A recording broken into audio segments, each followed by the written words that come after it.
It's the opening conference duel of the season for both the Wildcats and their visitors, the University of Accents. Maryland going with the red singlets accented by the Maryland flag design on the back. And we're underway tonight in Northwestern, so thankful that you could join us here on Big Ten Plus. Navarro in that last duel against Lockhaven got a win by decision. Both of his dual wins so far this year by decisions as he gets the Knights' first takedown. That's just a great leg shot right there by Navarro. A great way to start aggressively. That's what this Northwestern team wants to look for. We'll reset, and certainly, Calvin, if you had looked at the probable lineup list earlier in the day, you would have said the ranked Terrapins would be the heavy favorites tonight. But when we look at what the lineup card is likely to be this evening, with several changes, including 3 weight class changes the Terps have had to make, Northwestern's got to be feeling maybe a bit more confident, and it all starts here with Diedrich Navarro, ranked number 28th in the country. Absolutely, and a rousing start right here as you see him racking up that riding time early. He's seized on this opportunity. He wants to make Sanchez uncomfortable in this one. Stay in press. Stay in press. Navarro, who did win 20 matches overall last year, went 4-3 in the Big Ten.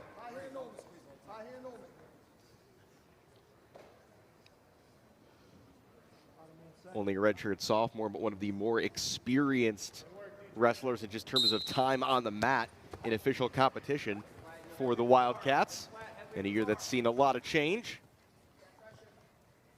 Got that Lockhaven victory after a loss at SIU Edwardsville and a win narrowly against Princeton. You see Sanchez fighting here. He's got to find a way to get a reversal. Doesn't want this one out of hand too early. And Diedrich Navarro, a guy who is happy to just let this clock run and not let Sanchez go. You noted, Calvin, he's somebody who is capable of getting those tech falls, those major decisions. As we're going to get a stoppage for blood, a big blot above Navarro's left eye. And he'll be attended to by the Northwestern medical training staff. On the left there, of course, you see head coach Matt Storniolo of Northwestern. Storniolo in his 11th season leading the Wildcats. He's really done it all. I mean, so many All-Americans, produced a national champion in Ryan Deacon, and has a number of wrestlers on this squad here, Alex, who have a lot of potential. Northwestern's still trying to elevate someone into those high ranks, but a number of guys who could get there and could qualify for the NCAA championships. Navarro's certainly a guy who's going to have a chance. It's just so hard to predict in the Big Ten Conference, where in conference action, you're going to see some of the best wrestlers in the country every single week. And, you know, you could be the 4th best wrestler at your weight class in the Big Ten, but still in the top 10 nationally as Sanchez gets an escape. And also already could see a little more blood coming out of the left eyebrow of Diedrich Navarro. Something to keep an eye on as Navarro leads 3-1 here, a little past midway in period number 1 here at 125. And that's what's so fun about these lower weighted bouts here is you see the speed of both of these wrestlers on display. Right there, Sanchez not making it easy. He's clearly responded, knows he can't get in a big hole. For what it's worth, in his 8 victories last year, he did have 2 fall victories, did Sanchez. Again, wrestled exclusively in tournaments. Shot there by Navarro, well repelled by Sanchez. What a way, though, would be to announce himself, though, if he can get a win over a ranked conference opponent in this college dual debut. 30 seconds left here in round number 1. 1 takedown for Navarro, 1 escape for Sanchez in the opening 3 minutes.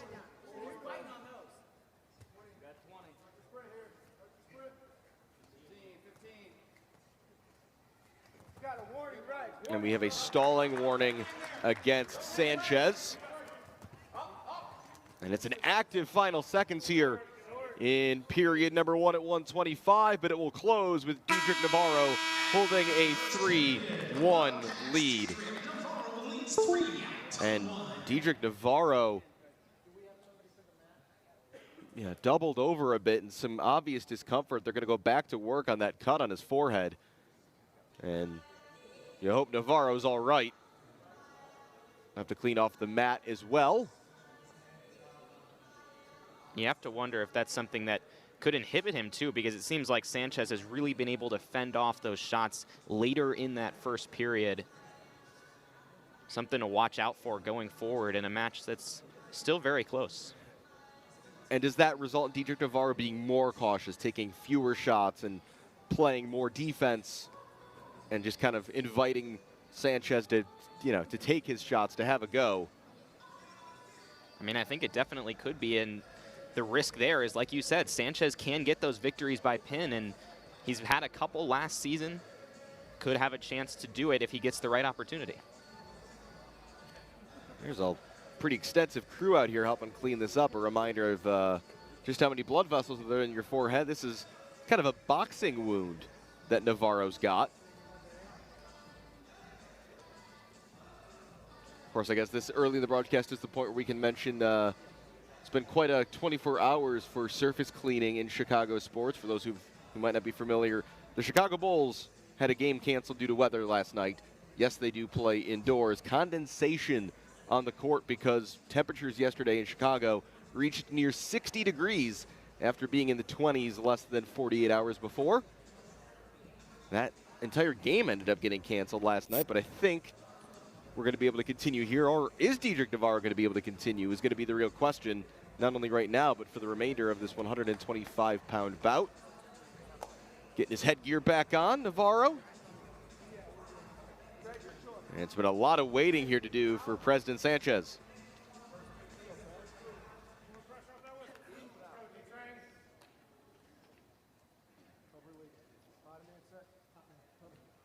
And immediately it'll be an opportunity for Sanchez to get an early escape as we go into period 2 at 125. Nice mat return for Navarro.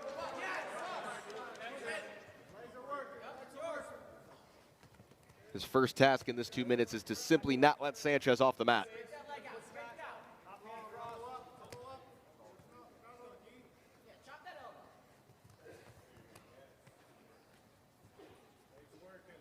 And these are the kind of positions that Navarro looks to build from when he goes for back points, when he goes to score. It largely comes from simply exhausting his opponent as they try unsuccessfully to get off the mat. Absolutely, and he's going to have to avoid stall points and stall warnings, but something he's done really well at is always making a move and always trying to score. We'll see if he can continue to extend that riding time, maybe get that secured pretty soon, that extra point.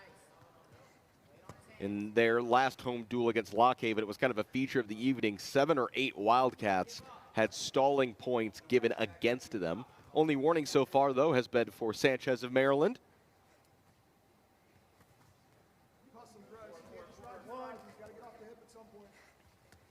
Again, that riding time now over 2 minutes, and Navarro makes the choice to simply let Sanchez go. He gets the escape for a second point. Now can Navarro go takedown hunting in the final minute of period 2?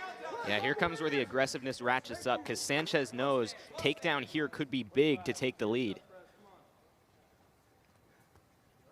And against a wrestler like Navarro, you're only going to get so many opportunities to take a shot. Navarro went for a shot there, well repelled by Sanchez.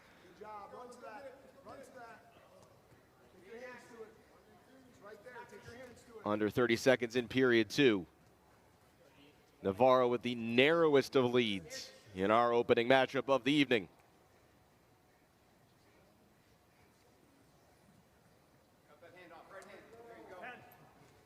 Under 10 seconds. Other shots to come. Are both wrestlers content to see this go to the final 2 minutes? It is indeed the latter. They probably could have both gotten a stalling warning there, but I think everybody is okay moving this on to period number 3. Navarro will start on the mat. And if he gets an early escape here, Calvin, he can really put a lot of pressure on Sanchez.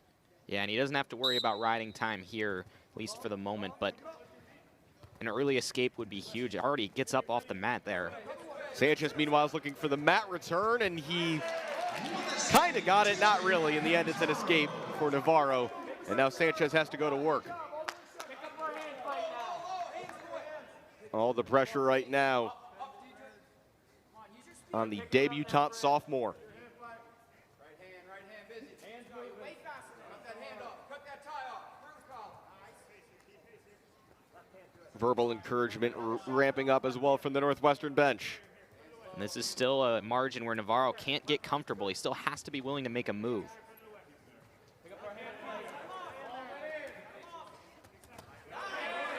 Navarro takes another shot, got to be careful. Scrappy here in the third period. Changing levels so much here, just trying to get something in. And now we're going to have another concern about blood. I think it's Navarro's nose this time. With 1:04 to go on the clock. He's getting a run for his money right now. And I mean, if you're President Sanchez, obviously not necessarily going to be happy with anything but a victory, but you do have to be at least a little bit pleased with how this is going against a ranked wrestler. Well, and certainly if you're the coaching staff led by Alex Clemson in his 7th season for Maryland, again, this is a big opportunity for a guy like Sanchez. And again, we don't know the final outcome yet of this 125-pound bout. But overall, you'd say he's acquitted himself well here against Diedrich Navarro. He has, and this is something you want to see from these younger guys jumping into these dual meets. Maryland's a team that's led by a lot of upperclassmen. They're going to have some guys graduating after this season, and they need to find ways to get people to step up across the board, whether you're talking about low weights, high weights, anywhere in between. You got a couple of the assistant coaches were out there talking with Sanchez. Clemson is assisted by Nick Bruschetta, Ethan Laird, and Cole Matthews. Meanwhile, on the other side for Northwestern, you saw there the man with the long red hair is Justin Oliver in his 3rd season assisting Storniolo alongside BJ Futrell, also in his 3rd season as an assistant. And they're doing their best now to clean all the blood off of Diedrich Navarro. And he'll hope he's only got to get through 64 more seconds of this before he can go get properly stitched up.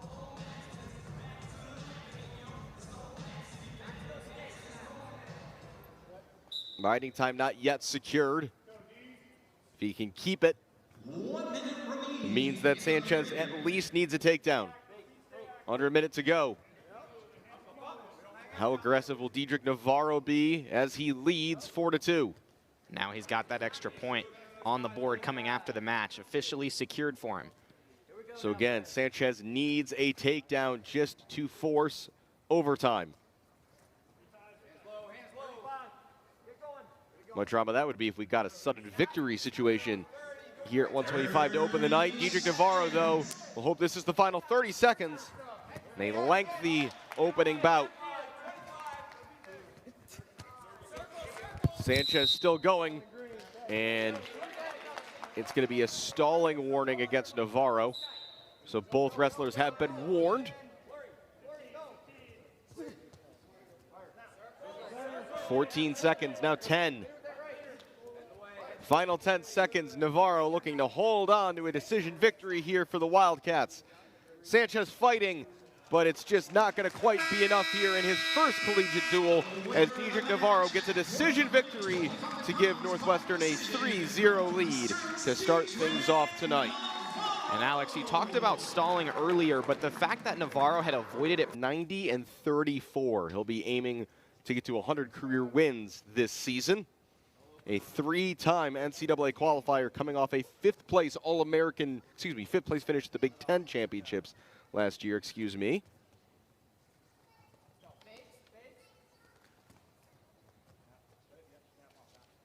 Speitel, meanwhile, 67-43 in his 4 years as a Chippewa at Central Michigan.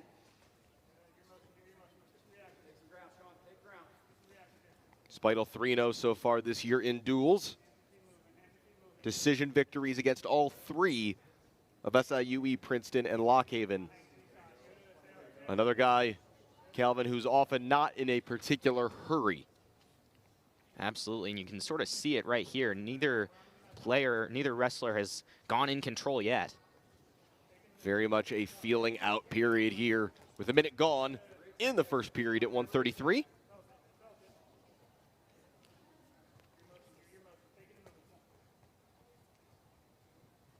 Speitel was also at the NCAA qualifiers last year. Got a big upset over 10th-ranked Dylan Shawver of Rutgers in the first round, after finishing second at the MAC Championships. One of those aforementioned Wildcats looking to get back to nationals this year. And some from that Northwestern bench calling for Speidel to make a move here. Hasn't been able to successfully do so yet. It's tough against a disciplined wrestler like Brown. Brown, who took home 2 Maryland team awards at the end of the season last year, the John C. McHugh Coaches Award, as well as the Hudson Taylor Award for his excellent season. He went 18-1 in duels last year, including 7-1 in the Big Ten. Sure, he set the goal for himself this year to go one better and run the table. He has the chance to do it for sure. Sean Speidel, though, for the Wildcats, looking to end that pursuit before it can even begin. Still nothing doing here with under 40 seconds to go in the opening period of 133.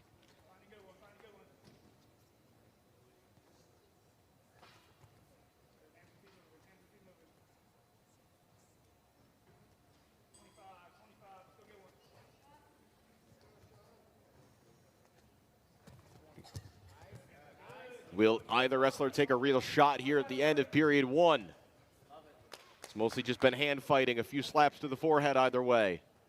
Neither wrestler really going down to the mat either to try to go for those leg shots like we saw a lot in the first match, not so much in the second bout here. Nothing to write home about in the opening 3 minutes. No real shots, no points. And we'll see how long this state of affairs continues, as Speidel will start on the bottom here in period 2 with an opportunity to at least get a point on the board. And you have to wonder which wrestler, if this keeps going the way that it is, will be ready to go for that big shot late in the contest.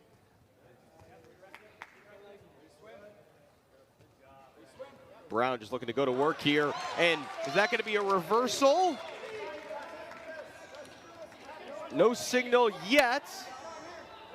And it's just a 1-point escape in the end. That's really, really well done by Speidel to get that quickly before he's forced into too vulnerable of a position. And like you said, Alex, almost turned it into even more points for himself. Yeah, it's credit to Brown for escaping what looked like it was going to be a certain reversal situation there. And we'll reset here with 1:35 to go in period 2.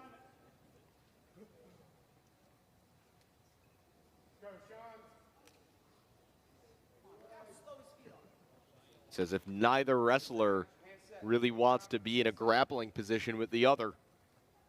And Speidel's happy to be here. He's only down 20 seconds in riding time and has the lead against the higher-ranked wrestler. He will be even more content to stay the way this is. Brown may be the one who has to make a move.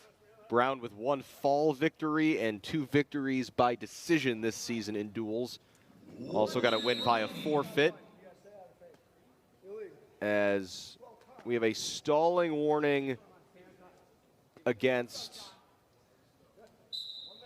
Brown, but they were told that that had to be a headgear adjustment for Speidel.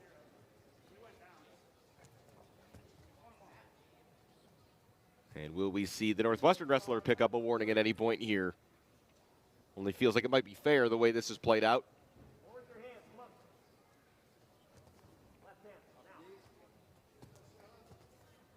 Still, we haven't seen anybody take a real shot. There's a point on the board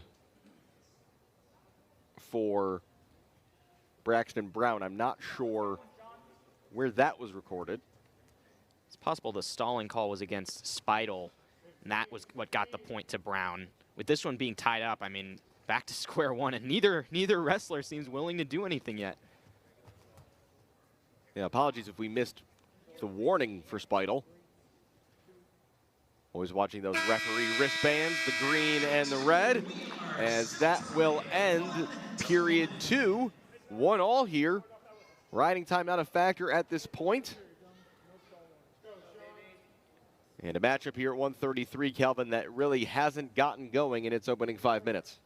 This is where you're going to see more aggressiveness come. Leg, but still positioning. Referee says no points either way there. Close to that near fall position here. Is just avoiding conceding back points there is Speidel by simply not staying in that position long enough. But he could be in some trouble here. That's certainly what Brown's looking for.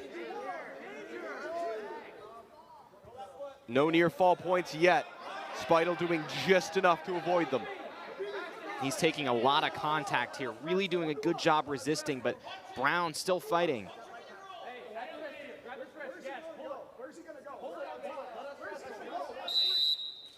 And we're going to get a reset for a stalemate.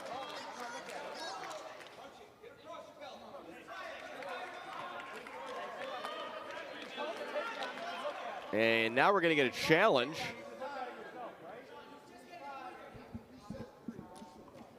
Maryland want back points with some frustration, and it remains 2-1 in favor of Braxton Brown.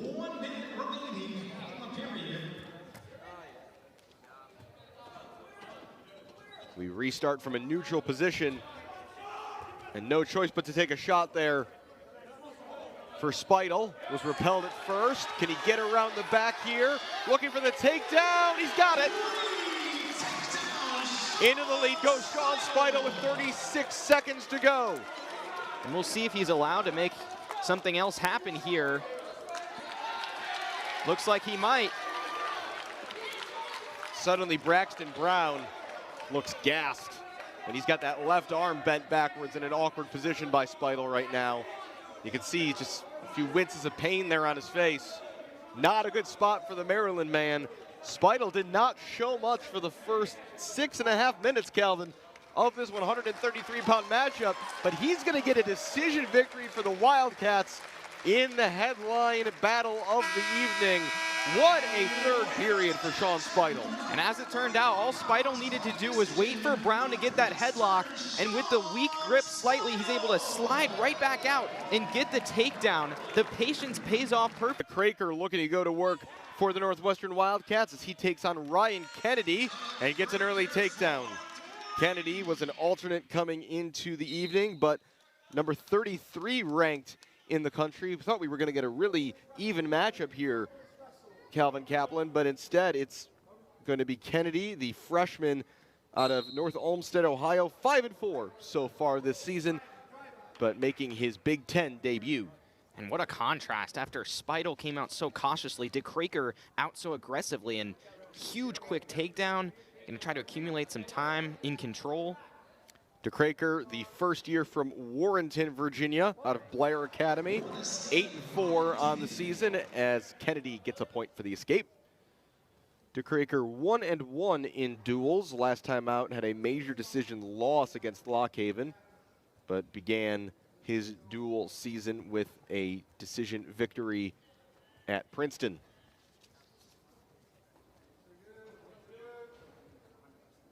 DeCraker went 5-2 at the Midlands Championships, the big home event for Northwestern Wrestling over the holiday period. And at the Cliff Keen Las Vegas Invitational, had a couple of ranked victories there as well. He's shown the ability to take down some higher ranked wrestlers. Kennedy, of course, 6-5 overall this season. Kennedy at the holiday activities of the Terrapins, which was the Southern Scuffle at the University of Tennessee, Chattanooga. He went 1-2 over the weekend. Meanwhile, DeCraker looking to put the Wildcats in a controlling position in this duel.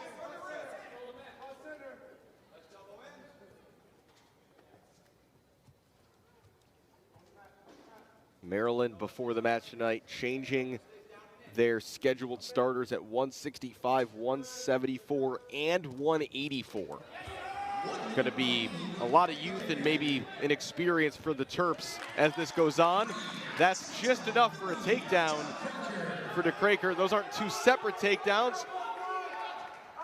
DeCraker, though, looking to rack up some points here as Kennedy, in defense, looks to just become one with the mat. DeCraker trying to roll him here. Kennedy not budging. And that's just textbook stuff from DeCraker, though. He's being relatively judicious with the leg shots he takes, but when he does take them, catching the opposing wrestler by surprise is exactly what he's been doing and what he wants to do. Another escape for Kennedy. 20 seconds left in period one. Can Billy DeCraker get one more takedown to end the opening frame?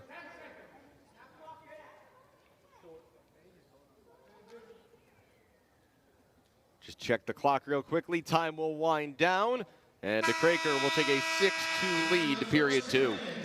Just a great start. And I mean, you look at Northwestern as a whole, of course, it's helping them that their wrestlers in lower weight classes are starting ranked. I mean, you have 3 straight ranked wrestlers to start off for the Cats. Certainly helpful, but they're seizing on every opportunity. And as we mentioned, the 133-pound win for Speidel was an upset over the number 12 Brown.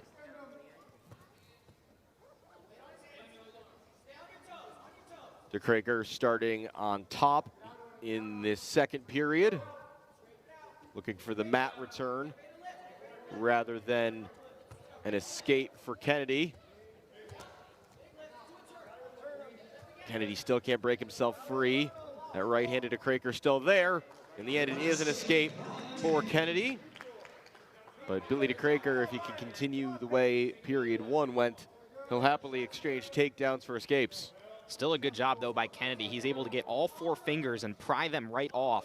Good job with strength, able to seize, and finally able to just break out of what was a perilous situation. That handshake has been a feature of this match so far. Referee calling a stalemate.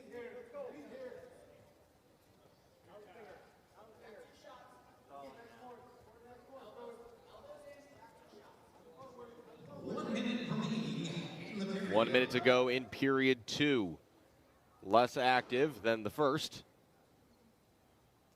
DeCraker still leading thanks to those 2 early takedowns.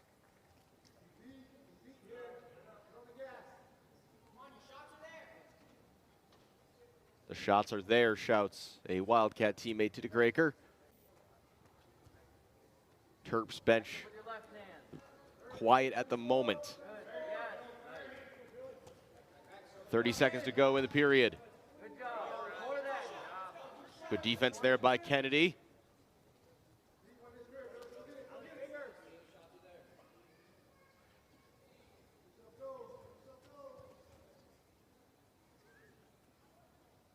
Neither wrestler really able to get a sustained hold. It's not like they haven't been trying, but very, very even with these shots right here. Yeah, DeCraker leaning more defensive in this second period.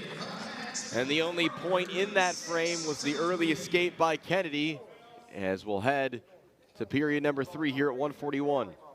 And that's a well-done second period by Kennedy. The issue is just having gone down so big early, he has to play with a level of urgency that now shows up here in this third period.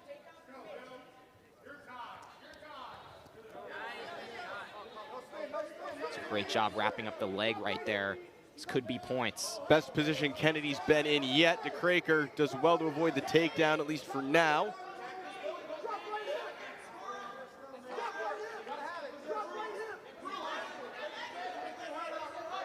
Getting close to almost getting DeCraker on his back for a second, not anymore. Still looking for that takedown, and they're going to call a potentially dangerous hold and reset.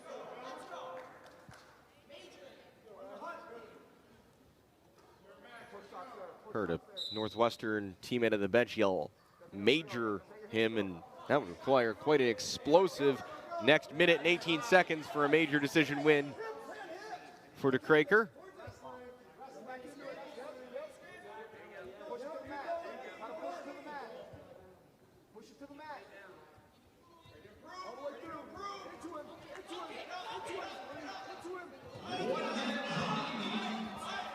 DeCraker still just kind of hanging on here, looking to get around. Kennedy holds them off for now, under a minute to go.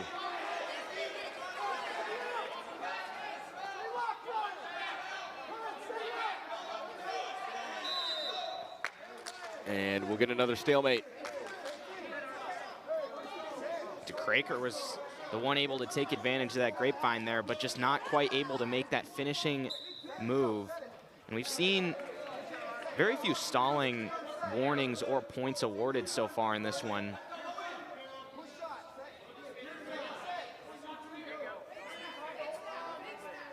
Under 30 seconds.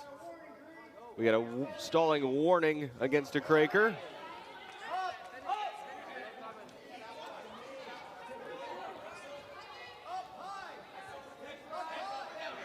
Under 15 seconds. DeKraker does well there to keep that right foot in play. And it looks like Kennedy's just going to run out of time, but we'll have a stalemate first with 2.4 to go.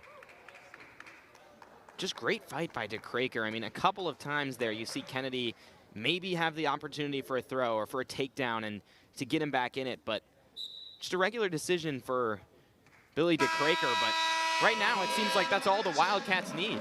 7-3 the final score here at 141, and it's a third. In duels with the Cowboys over the years, now gets to be in the Terrapin uniform and try to make a play against an unranked wrestler. Cartella with the ability to win big, but inconsistencies as well. Yeah, just a really kind of unusual situation transferring in the middle of an athletic season. But of course at the semester.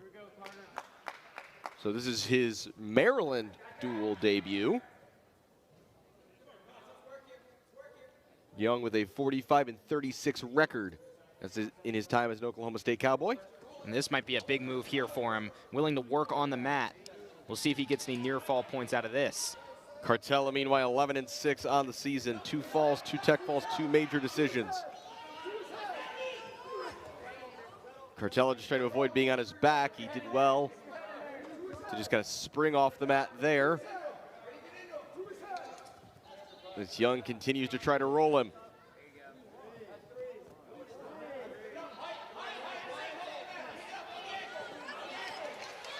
Cartella just trying to get out of this.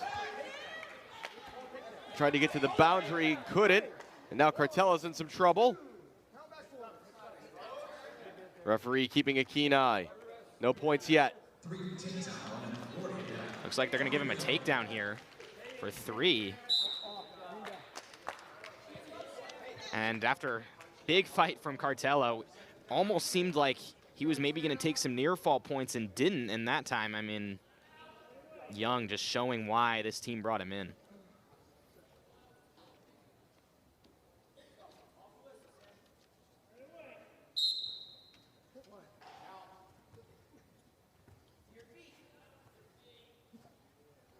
Cartella in big, big trouble here. Just avoiding near fall points.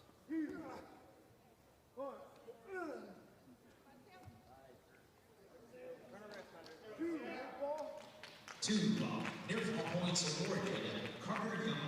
they do get to 3 count there, so 2 near fall points.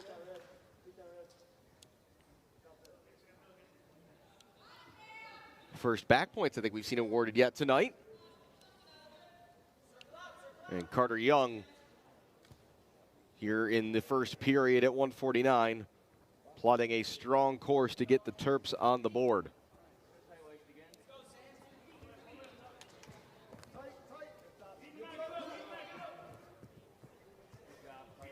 Young's just staying completely in control, and Cartella doing a great job, but it's only the first period. A lot of energy to expend early to still have a deficit like this. Much needed stalemate for him there. You wonder if Cartella in a way is kind of banking on that, you know, can he, you know, keep Young within arm's reach as Young tires himself out. But again, Cartella, to your point, has expended plenty of energy himself, just avoiding worse outcomes. Certainly the most active match we've had so far tonight.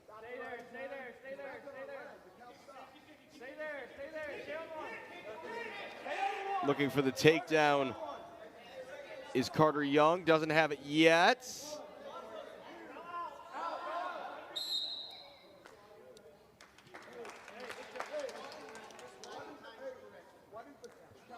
And I think we got a stalling warning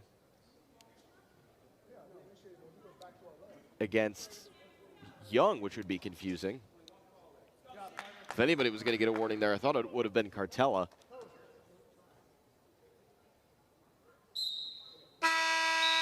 And that ends the first period here at 149. Really, really strong so far by Carter Young.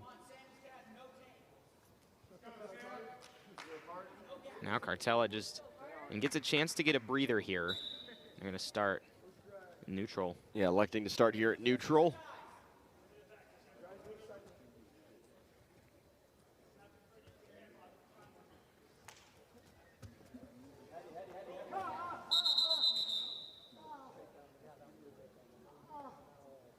And Sam Cartella with some obvious pain here, and he immediately went to grab the left knee. Everybody on the Wildcat bench from the coaching and medical staffs jumped up immediately, and I think Cartella's just saying it was, you know, more a scare than anything. Try to fight this off. I mean, it's tough because he's been in so many vulnerable positions. You never want to see someone have to put their body on the line to get out of those perilous spots, but fortunately it looks like Cartella able to continue. Something to keep an eye on, though, in the remainder of this match. Still 5-0 in Carter Young's favor. Good shot there from Young. Going to work on that left leg of Cartella.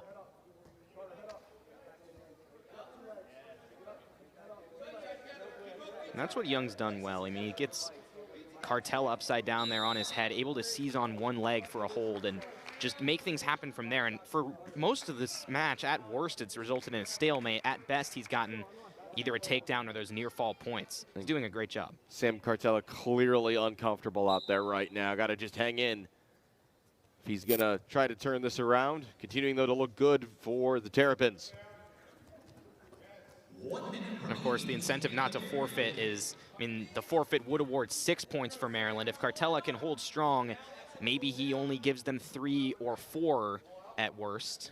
Certainly, if he's really struggling with that knee, that does become the objective, is to only concede a decision.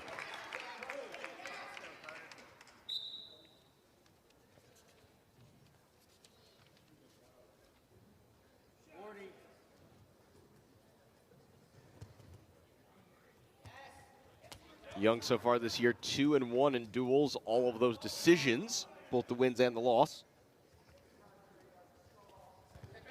Finished second place at the Southern Scuffle over the new year. Young might have the fastest level changes of anyone we've seen so far. He just gets down there in a flash, takes control, and it almost always has been working for him. Cartella's still on top, but Young in control.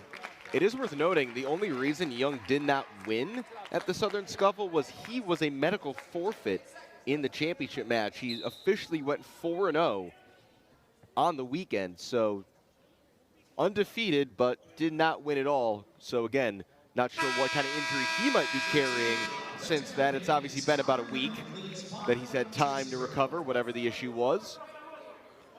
Still 5-0, the lead though for Young. He's in a good position to get the riding time point as well. And the toughness of Cartella is what's keeping some momentum on the Northwestern side potentially, even if, as seems likely, he can't come out with a victory in this one. Be really disappointing, I think, at this stage for Carter Young if he's not able to turn this into a major decision. Yeah, absolutely. I mean, we'll see if he can get a quick reversal or quick escape here. Might have it. Well done by Cartella. He's also eating away at those riding time points.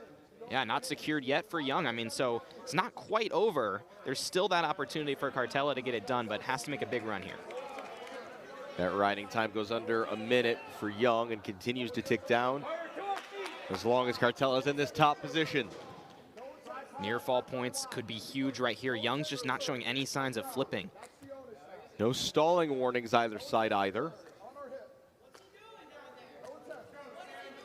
Northwestern want a stalling warning. They're not getting one.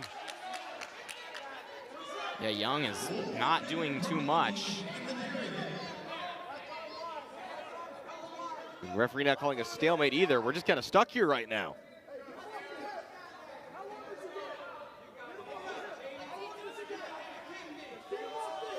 Now more of this Northwestern bench calling for stalling, finally. And there's the stalling point.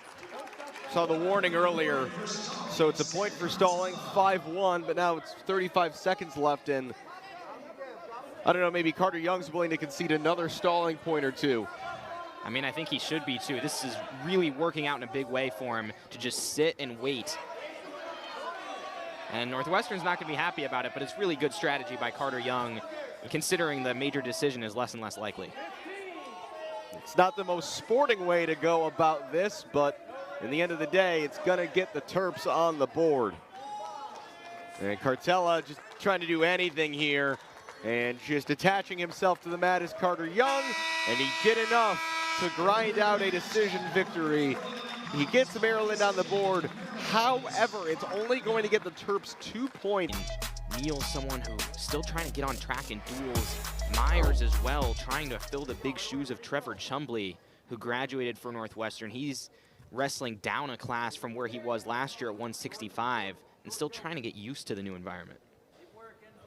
Makai Neal, meanwhile, the Calvert County, Maryland native, 5-8 on his season.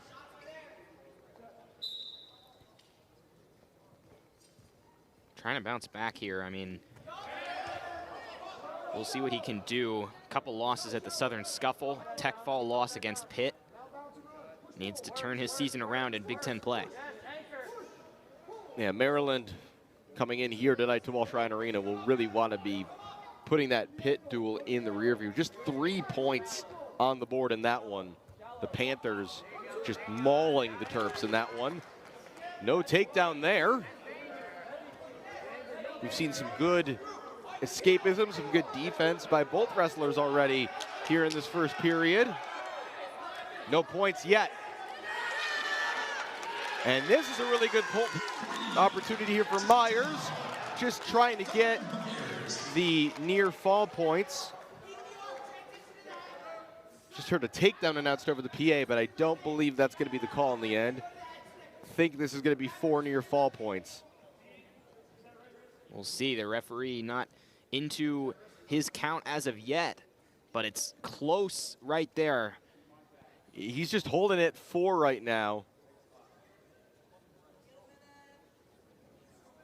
And still hasn't indicated that 4 points.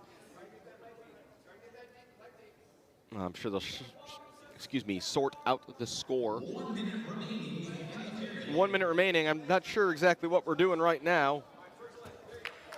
And so it's going to be 4 points. I believe this should be 4-0, but we will see them referees double check that at the end of the period. Meanwhile, that sure looks like a takedown. No indication. In any case, under 30 seconds to go in period 1. And he's going to go for that exact same move, Myers. And whatever the case, Myers accumulating so much riding time. It looked like Neal might start aggressively. Myers has just capitalized. Just incredible work here by the redshirt first year. Really uncomfortable position he's got Neal in here.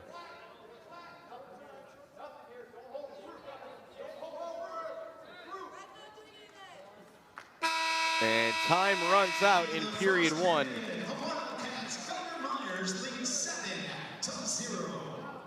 So I think that 7-0 score from what I watched, that ended up right in the end. I didn't see the takedown the first time, but there was definitely one later. Everybody just nods, and on we go. 7-0 into period 2.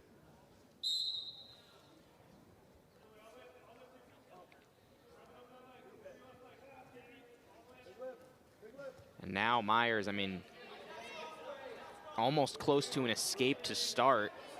And he's got it. Just feels like he's wrestling with ease right now. Neal expending more energy out of the two, and yet Myers just able to make calculated plays. And in a match so far where we haven't seen bonus points come up yet, Myers is well on his way to getting some, already in that major decision territory, up by 8. He's got 3 major decisions this season. He also has been pinned and has lost by tech fall. That's a takedown, 3 more. He might start thinking about a tech fall of his own. Doesn't have one of those yet this season.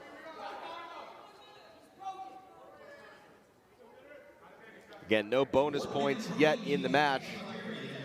3 decision victories for the Cats, 1 decision victory for the Terps. Losing a point then on that bench infraction for an attempted challenge. And Myers is just in a great position here. Right now on both knees, just crossed right over the back of Neal. A position he's able to maintain, although Neal slowly lifting it up. And they're gonna get stalemate here.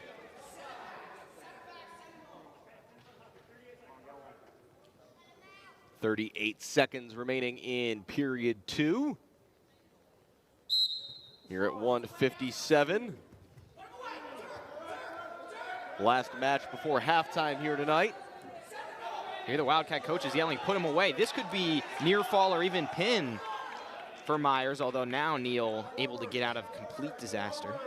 Could end it with 4 near fall points. Sure, he'd rather do it though in the fall style.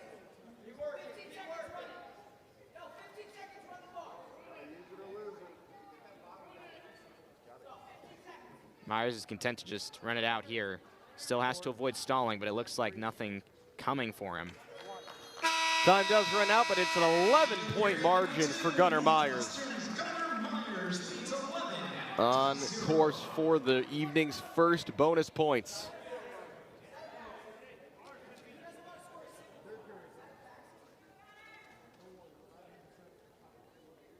Riding time of 2:45. Won't take much more to get that secured. Northwestern's just ready to play, and for Gunnar Myers, I mean, we've known about his potential, still early in his career. This is an early statement for him in Big Ten play, something that he could take as momentum going forward. Again, you mentioned he's dropped down to 157. This was just kind of a weight class that was open for the Wildcats, and Myers trying to seize it. And to your point, Calvin, there'd be no better way than to get his first Big Ten victory, especially doing it with bonus points. Myers already has riding time, of course.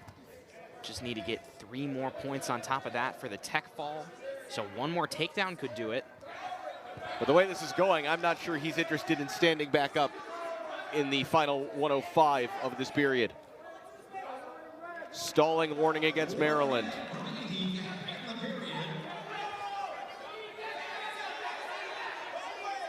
Neal doing a good job. And Myers going for points. Is that going to be 2 near fall points? No signal yet. 3 near fall points. And that gets it to 14-0. So it would be a tech fall with the addition of the riding time, if that's what we get to. Of course, you don't stop the match if the riding time is the difference, even if it is secured. Yeah, it looked like for a while there, I mean, maybe an all-time announcer's jinx, Neal was doing a good job of not being thrust onto his back, but Myers with a great move. Now has him in another strong hold here. Looking for a mat return. He does not want to see an escape, and he won't. 20 seconds. Best performance we've seen by a wrestler tonight for Gunnar Myers of Northwestern. Neal just trying to get free.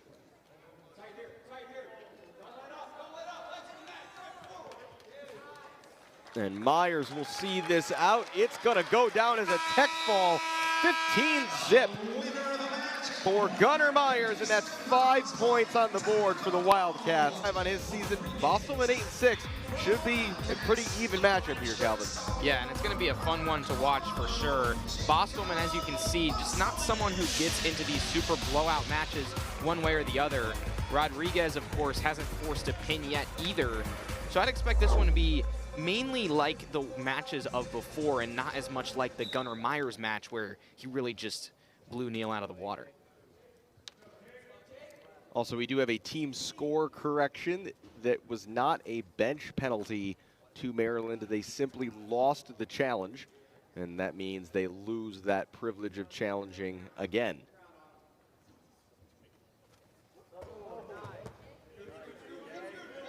There's an early shot here by Rodriguez.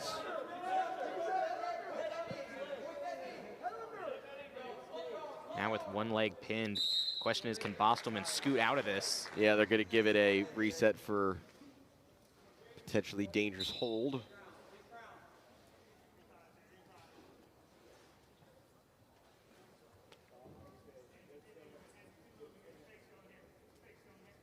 We'll see. I mean, Rodriguez could definitely go back to that leg shot there. I mean, first one looked very effective, even though it didn't result in points. Problem is, Bostelman's awareness of it has just been ratcheted up even more. I think worth noting again, we got a really great singlet matchup here tonight. Again, the Northwestern Wildcats in that Gothic black uniform and the flag design for Maryland. Great uniforms to go along with the great quality of wrestling in the Big Ten Conference. So far, this one really resembling that Spidal Brown match in the first period. Very similar, few blows being landed, although we do get a level change there.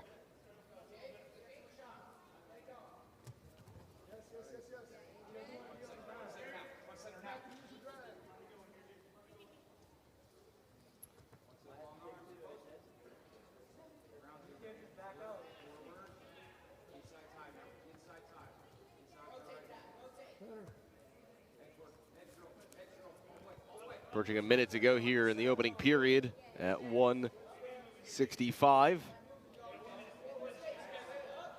1 minute remaining in the period. Again, you noted that no bonus point victories yet for Bostelman this season. All 8 of his wins by decision.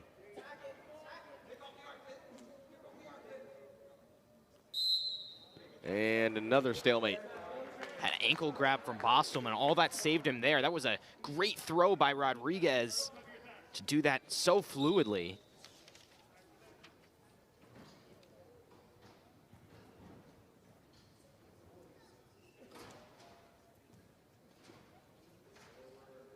Bostelman lost his opening duel of the year at SIUE, and then the Wildcats forfeited 165 at Princeton. Bostelman, though, before the holiday break, got a win against Lock Haven. Went 2-2 at Midlands.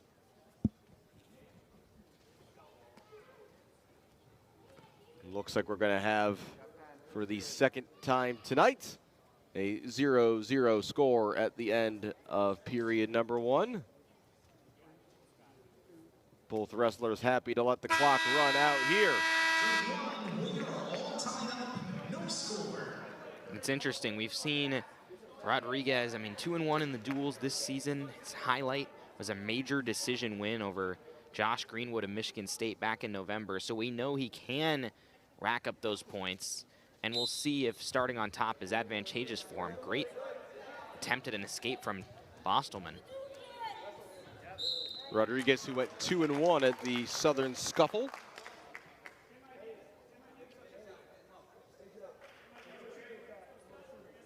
Went 3-1 at the Journeyman Collegiate Classic back in November.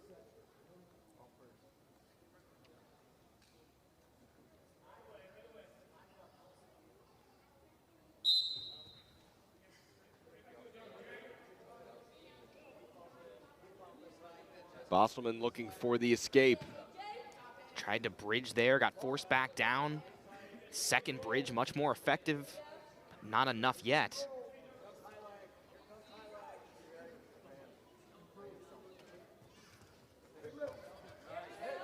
Instead, it's a mat return for Rodriguez. And he'll build some riding time. That's the strength of Rodriguez right there. That's a powerful throw. And now this is where he's fine with being 0-0 in this spot. Just trying to get as much riding time as possible to secure that advantage, because then he knows Bostelman's going to have to change his style at some point. 1 minute remaining in the period.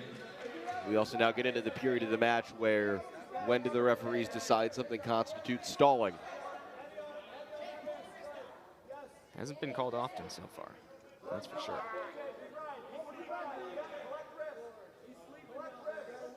Stalling warning against Bostelman. He's risking a point being awarded here right now. Got 30 more seconds almost still in this period. And nowhere to go right now. Just riding time continuing to build. At least gets back to a knee, does Bostelman.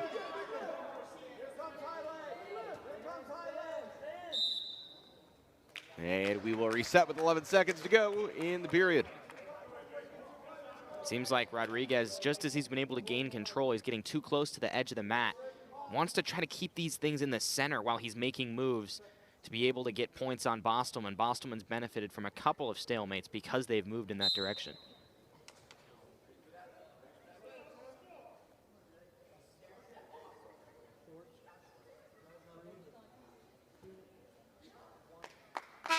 And that ends period number 2. We are still scoreless. The only thing to even note is that Jacob Bostelman has received a stalling warning. And we'll start at neutral. Looks like a late escape there for Rodriguez, and now with the riding time advantage, that's a hypothetical +2 edge on the board for him.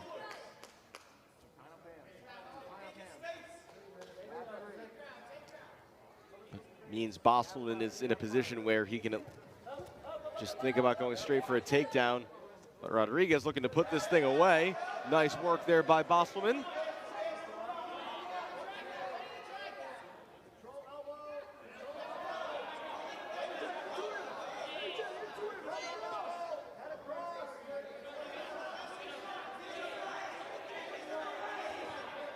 Bostelman just trying to keep his toes in the circle. And we're gonna get a stalling warning against Rodriguez. That's a well-done hold right there. Just pinning Rodriguez's arm to the side of his head and just not leaving any room. That prevents so much flexibility for Rodriguez trying to get out of it. I mean, a warning's not gonna be enough, but he can force stalling again here. Still, we need to make up for that riding time disadvantage, but be a step closer. Pressure here is on Bostelman, trailing 1-0. He's got to go for it at some point. Takes a shot, missed. Rodriguez seizing on the opportunity.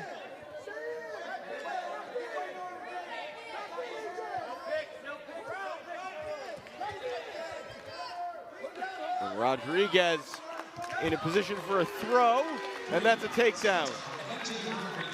Really, really good wrestling here by A.J. Rodriguez.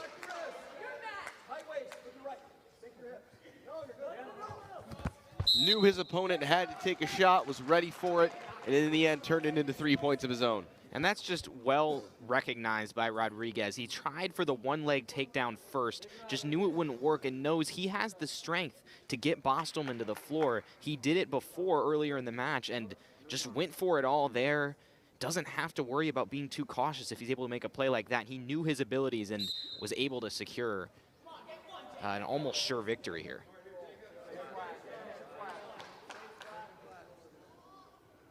Under 10 seconds here at 165. And A.J. Rodriguez, who coming into today, we didn't even know if he was going to wrestle in this duel, wins 4-0, 5-0 with the riding time, and that brings the team score to 14-6.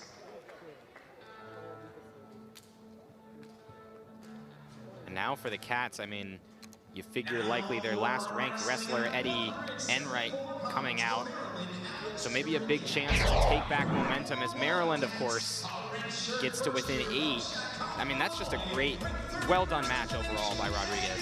And Enright will take on Alex Uriniak, who we thought might wrestle tonight at 165, was moved up to 174. And so it's Enright who we know has at least a weight advantage here. Again, he is ranked 31st in the country. He will be expected to score here, Calvin. And if there's any match where you want to predict potentially an earlier end, this would be it for in the favor of Eddie Enright. He has the ability to get some big victories. Starts with a takedown. But again, Uriniak weighed in today at 165. Just a domino effect. Jackson Smith at 184, ranked number 5 in the country, did not weigh in tonight. And so that resulted in a bit of a domino effect that saw Seth Digby move up to 184. And they've chosen to go with Uriniak at 174 here. That's a big loss. I mean, Smith would have been the most heavily favored wrestler on the Terrapin side in all likelihood had he gone tonight. Smith, though, just 5 matches so far this season. He has won all 5 of them. Just the 1 takedown so far here for Enright. The riding time quickly accumulating. But Eddie's got his sights set on much more. To your point, Calvin. Great job getting a foot down late there by Uriniak, but right back to the mat he goes.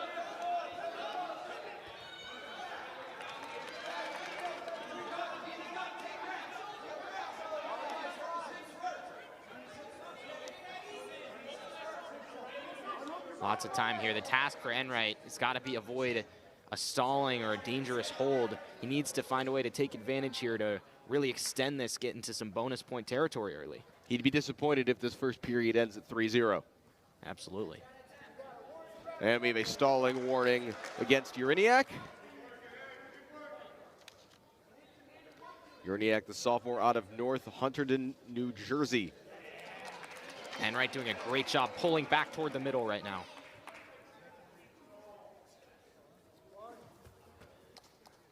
A minute to go here in the opening period at 174.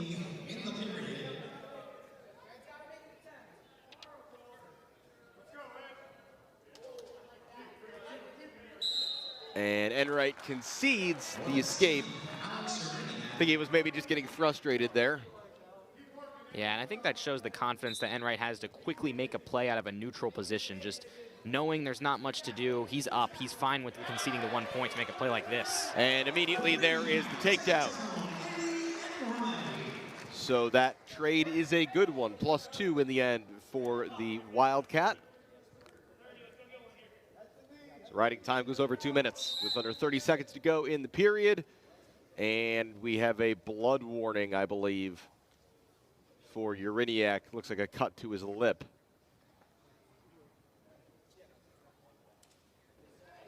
And that just shows you right there, obviously, hoping Uriniak will be okay here. But for Eddie Enright, I mean, knowing how to be able to play strategically while also fighting with everything he has to get these takedowns is just what really makes a ranked wrestler, what really makes a top wrestler. You see it right here. He knows he has the ability to go for the leg shot early and just get past the defenses of his opponent. And that's just how you want to do it if you're Enright. I mean, his ability coming out of neutral positions to get quick takedowns is one of the better wrestlers on the Northwestern squad in terms of doing so.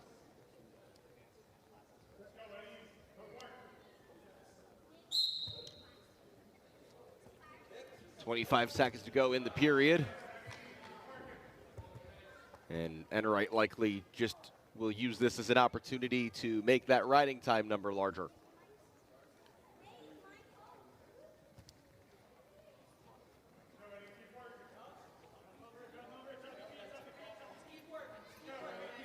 Uriniak just really struggling here, and like you said, Alex, just content to let this first period run out as Enright. 6-1 for Enright at the end of 1.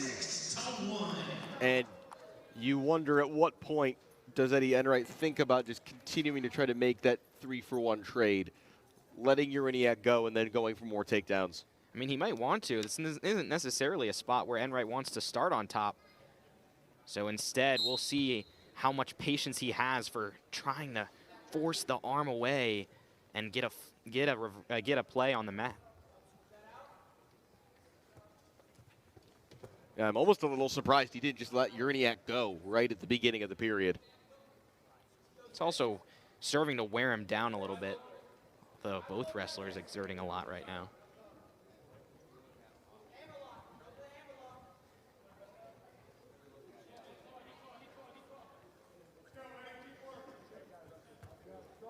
And there's a stalling point for a second warning. Enright, the Chicago native out of Mount Carmel High School.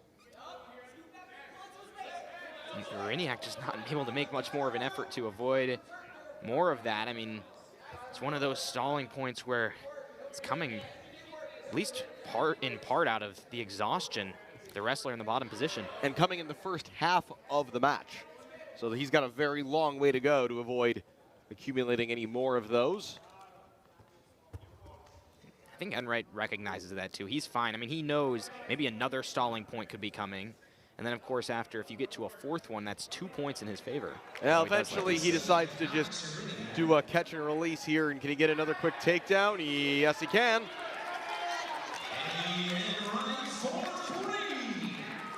That's the golden strategy right there, Alex. I mean, you alluded to it. The 1-for-3 trade, he's 2 for 2 on it. He wants more than trying to go for a tech fall. He wants a pin. He's not going to get it there. Will he get any near fall points? No indication yet. Doesn't look like he's going to. 10 seconds in the period. Maybe tried to go for a late cradle for a second, but it's a little maybe too close to the edge of the mat to go for the pin he was looking for. As time runs out in period 2, it's a 10-2 lead. Riding time already secured. Eddie Enright with bonus points in sight for Northwestern as we'll take another look at that last takedown. It's just the quickness. And I mean, so far, Uraniak just hasn't been ready for it.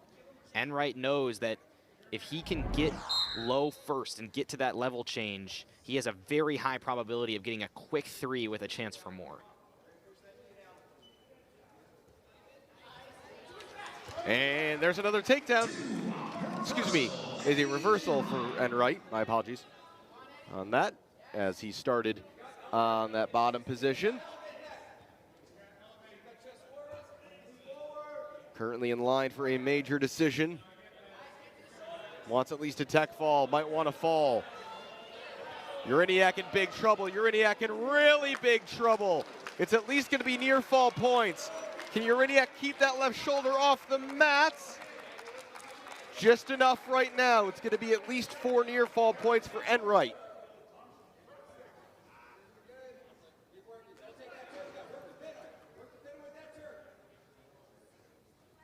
And there is the 4 points for a near fall.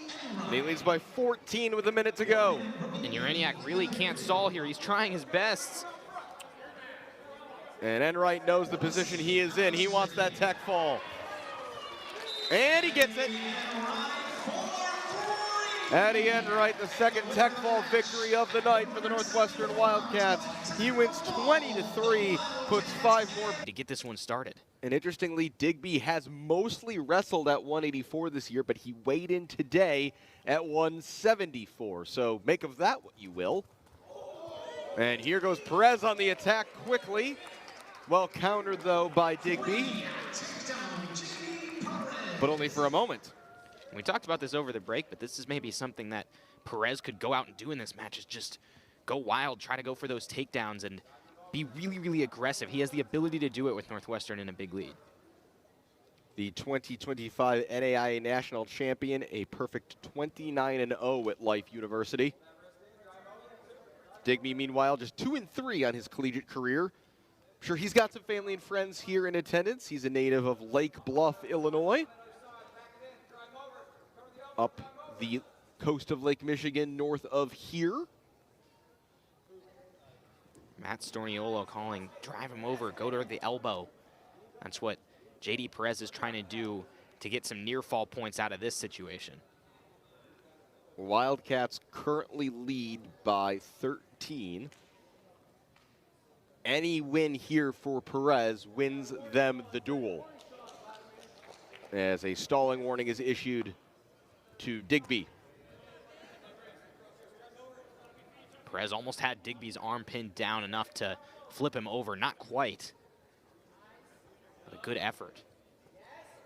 And the larger task for Digby here, Calvin, is to get to 15th ranked Branson John for Maryland at 197 with the duel still in the balance. Because then you'd favor John to send things to a decisive heavyweight matchup. But again, if JD Perez can get a victory here at 184, none of that matters. Yeah, I mean, Branson John is probably the most heavily favored Maryland wrestler to go in this one, and you're absolutely right. They're going to have to find a way to get to him and let him do his thing, get a big win. That's a first period stalling point. Not good news for Digby and the Terps. some ways, this feels like replica of last match. I mean, you, of course, have the earlier stalling point awarded, but Digby just running out of energy and Perez just having his way. 25 seconds to go here in this opening period. And again, if Northwestern, Calvin, is to win this duel, in part because Maryland had to make a lot of late lineup changes, we'll know that tonight, and everybody who's watching will, but at the end of the season, it'll just go down as a Big Ten opening duel victory against a then-ranked team for the Wildcats. Absolutely, it's impressive, and it's not over yet, of course, but Northwestern, a team 2-6 in the Big Ten last year. They had some success at the NCAA championships, of course, that miracle Trevor Chumbley run to get 4th in his weight class, but I mean, they're looking for improvement in the Big Ten, and with a performance like this against a higher-ranked Maryland squad, that's how you want to start. Not over yet, but Perez doing a good job trying to secure it. Next up, they're at Wisconsin next Friday. That's a difficult matchup, but you'd expect it to be competitive. Then they host Penn State here 2 days later on the 18th. And Seth Digby has to know it's do or die here as he faked going for that leg shot there, trying for a takedown.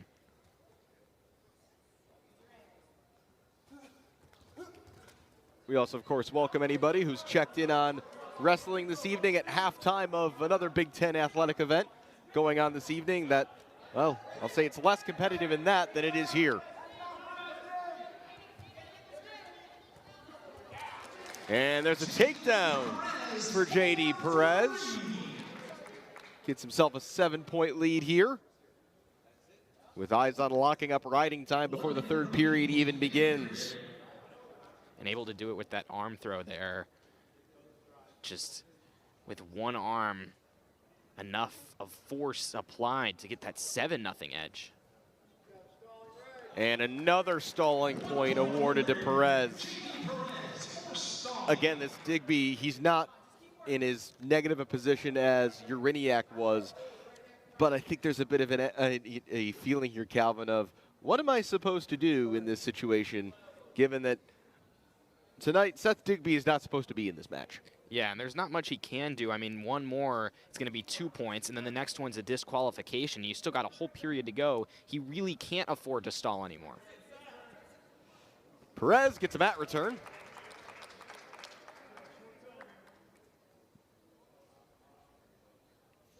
Yeah, I can't recall the last time I saw anybody awarded a 2-point stalling penalty.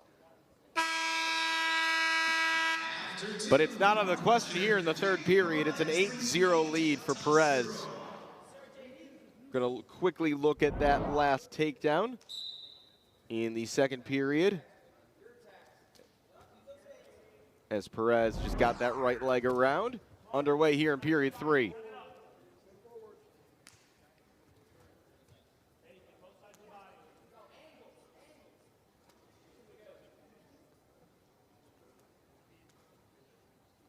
Again, a win here for Perez secures the duel for the Wildcats.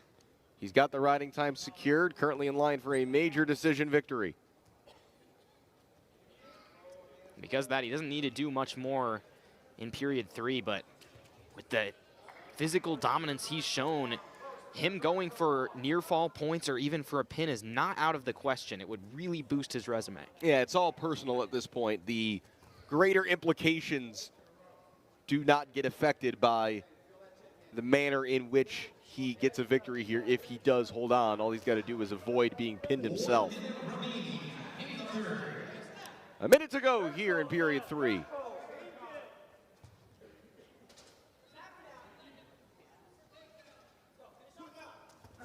Taking a shot here is Digby.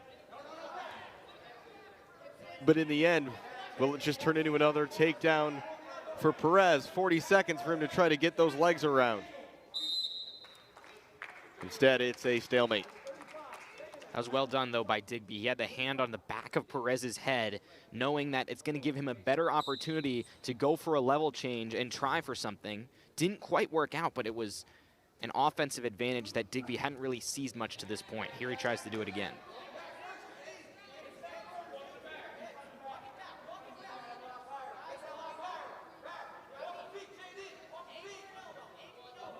Again, another stalemate because it's an awkward situation, but Perez is not incentivized to do anything about it. At this stage, 14 seconds to go. Again, Calvin, you noted just 2 Big Ten dual victories for the Northwestern Wildcats last year.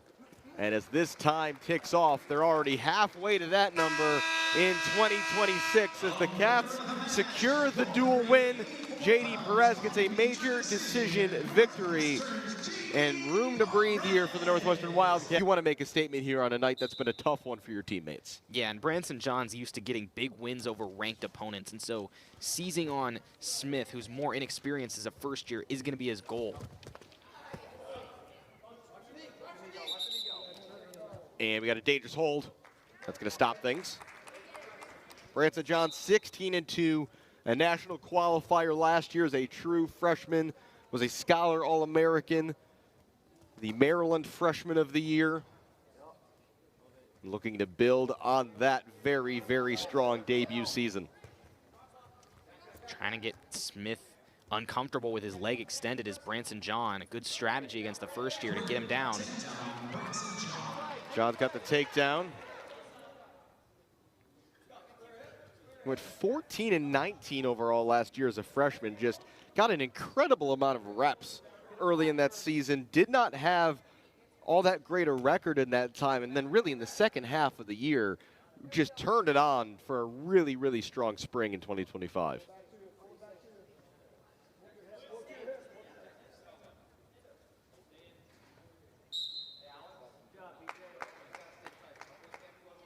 I don't think I've ever seen an NCAA qualifier with 19 losses before in a season.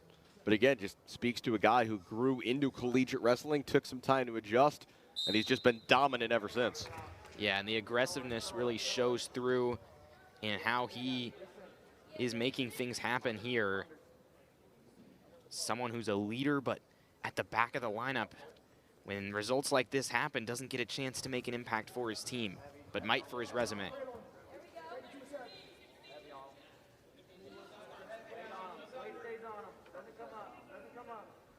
Alex Smith, the first year out of Orlando, Florida, and Lake Highland Prep. 6-6 on the year so far. 5 of his 6 victories have included bonus points. He gets a stalling warning here. That's been coming. Is that a reversal? It is! Nice job by Smith. Yeah, a bit of surprise from the Northwestern bench as well that one got pulled off. But how about Alex Smith getting it close? And can he cut into that riding time disadvantage right here? Branson John doesn't want it to happen. That's a reversal right back. Thank you very much. Like they're playing a game of Uno.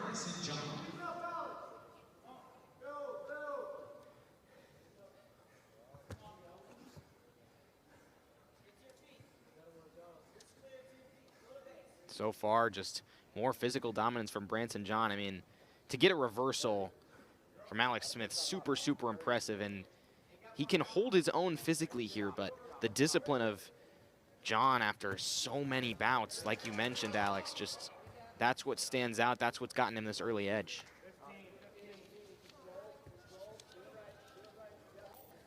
Yeah, Branson John, a guy who midway through his second collegiate season has 51 matches under his belt. He's been here before. Faced all kinds of opponents. Yeah, this is his 52nd tonight. That's just on pace to compete in a silly amount over the course of his career. On pace for something around 150 in a 4-year career, but we know in collegiate wrestling, it's not uncommon for things to extend to a 5th or a 6th. A little less now going forward now that COVID years are no longer part of the math, though there are still a few of those guys hanging around. Absolutely. I mean, the redshirt rules much more expansive in wrestling than they are in most sports, maybe with the exception of football, but even then, you know, you have the ability to wrestle a lot in your first season or any season and still take that redshirt year. Yeah, even in football, you can't play off and on all year and still take that year. But again, it's very much a strategic thing in collegiate wrestling for coaches, depending on where the depth is or isn't in their teams. Northwestern has almost all players who have redshirted. And that's a reversal in the end for John, who hasn't had it all his own way here against young Alex Smith. 1 minute remaining in the period. Certainly has been a much faster moving second half of the night than the first. Those first two matches we had, if you weren't with us, due to a combination of blood and a dispute over a challenge, the 125 and 133 matches between them took over 20 minutes. And we forget, I mean, it's been a long time now, but Diedrich Navarro was the one who led it off, and he staved off an early upset bid from President Sanchez that for a while looked very, very potent, fighting through the blood that you mentioned, and that's what got Northwestern the early lead. Who knows how this match would have gone if Navarro lost? Yeah, it was 3 straight decisions. Just kind of methodical by the Wildcats to get that 9-point cushion. They haven't looked back since.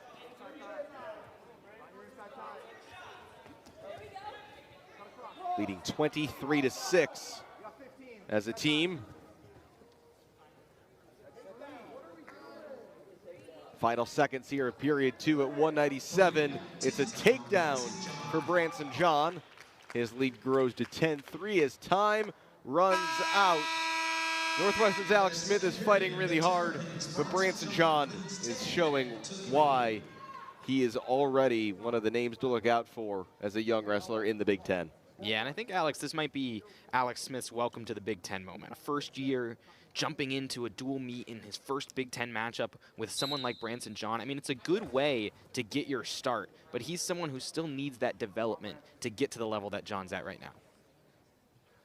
Yeah, it certainly does set an expectation for what Alex Smith is in for over the coming couple of months if he's able to lock down that 197 starting spot.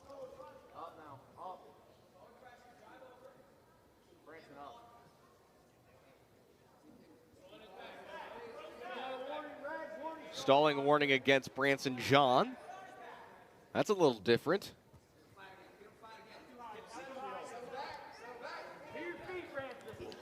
Oh, and Smith kind of going for it there, and in the end concedes the reversal, and he might concede more. And this is the risk you take when you take a shot like this against somebody as skilled as Branson John, who gets the fall. Textbook from Branson John. He waited, Smith went for a shot, and before he knew it, the match was over.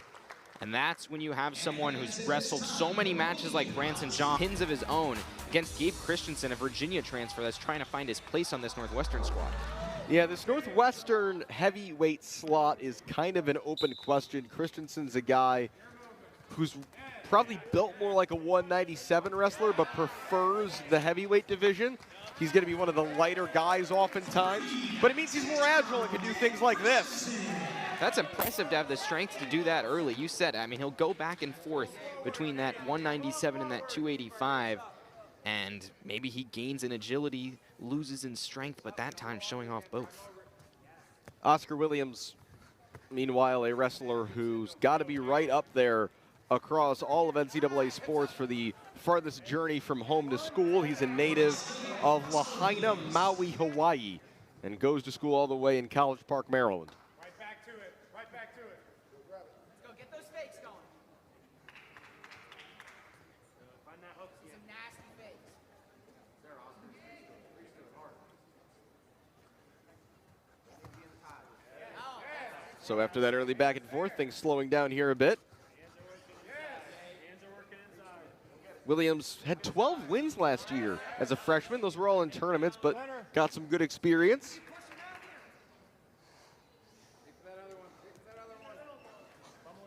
Again, originally from Hawaii, but then moved to Oklahoma, where he was a state champion in 2024.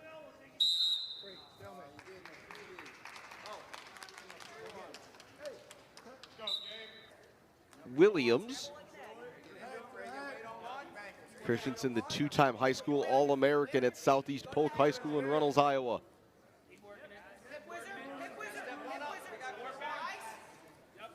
Christensen able to get upright. Just couldn't quite get the flip. 1 minute remaining in the period. Okay, with the hand, clear an ankle. With the hand, clear an ankle. Okay, with the hand, clear that ankle.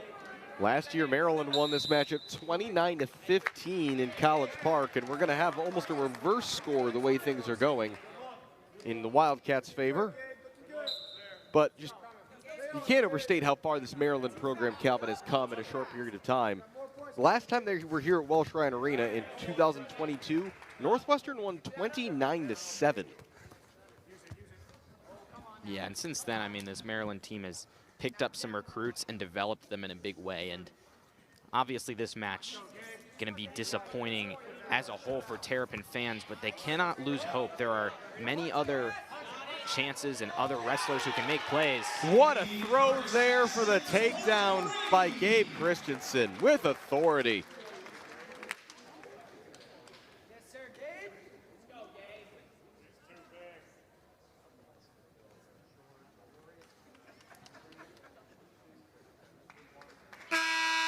And that ends period one of the heavyweight division, a 6-1 lead for Gabe Christensen. Let's take another look at that impressive takedown. That's just great stuff. I mean, both arms wrapped around, able to turn him just on pure strength. Seems like Christensen has no problem. I mean, he's definitely appeared very comfortable in that 285 spot. Williams, though, another tall wrestler here at 285, probably not quite getting up there to the weight limit. Again, always the unique thing about the heavyweight division, there's no other weight class where you're going to see such a variety of styles of wrestling.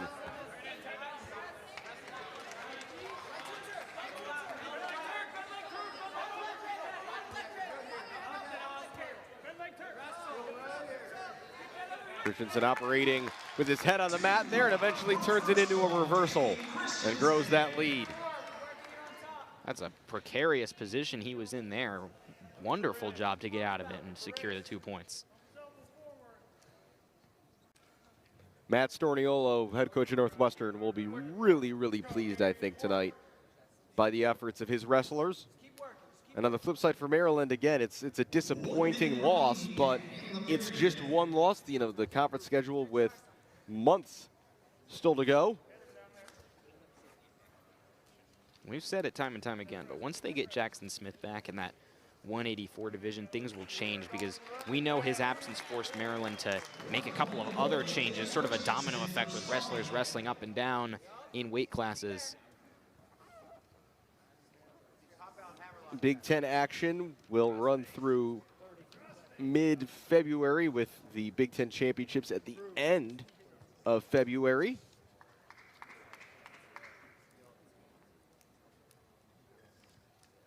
Interestingly, Maryland actually have a dual scheduled against Drexel after their Big Ten finale. Northwestern, meanwhile, finish up on February 15th against Illinois at home. And both teams play Wisconsin next. I mean, of course, for Maryland, it's going to be earlier on Sunday, and then for the Cats next week, a week from today, at a time to be determined. The Wisconsin-Maryland matchup at 1 p.m. Eastern, noon Central. Let's go, Gabe. Let's go, Gabe. It's there. It's there.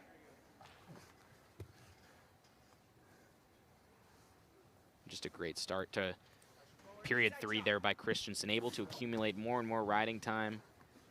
Always want to pick up where you left off if you're in a physically dominant position like that. And on Sunday, you mentioned both these teams have their next duels against the Wisconsin Badgers. For Northwestern, that's not until next Friday. And so Maryland in a really tough spot, and Alex Clemens, head coach, has, I'd imagine, some pretty difficult decisions to make over the next, 36 hours about how he's going to approach that duel.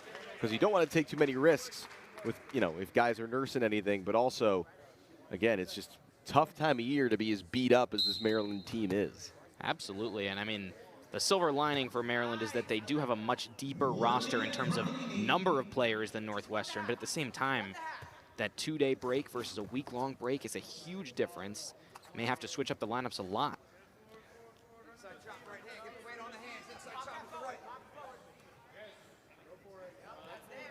Under a minute to go in this final period of the heavyweight matchup, the final matchup of the evening here at Northwestern, as Gabe Christensen for the Wildcats is going to cap off a home dual victory to begin Big Ten play here in 2026.